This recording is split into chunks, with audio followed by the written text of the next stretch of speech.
আচ্ছা, সো শুনলাম recently India legends versus Pakistan legends একটা টুর্নামেন্ট চলতেছে না লেজেন্ডসদের।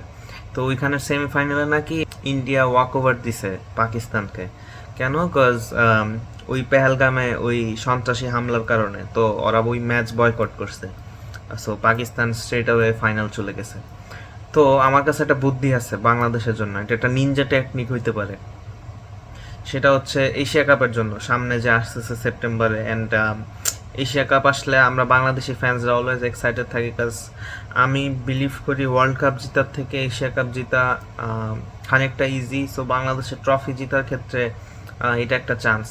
যদিও পাঁচটা আমরা তিনটা ফাইনাল খেলছি আর একটাও জিততে পারি নাই আনফর্চুনেটলি, বাট যাই হোক, কাজের কথা আসি। সেটা হচ্ছে আমি বিসিবি এবং বাংলাদেশ সেনাবাহিনীর উদ্দেশ্যে এটা বলতেছি।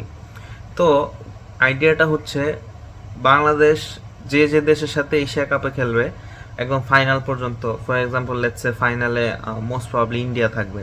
তো ফাইনাল পর্যন্ত যে যারা যারা থাকবে সবগুলা দেশে যে একটা করে বোম, বা ওই দেশে যে একদম জেনোসাইড শুরু করা।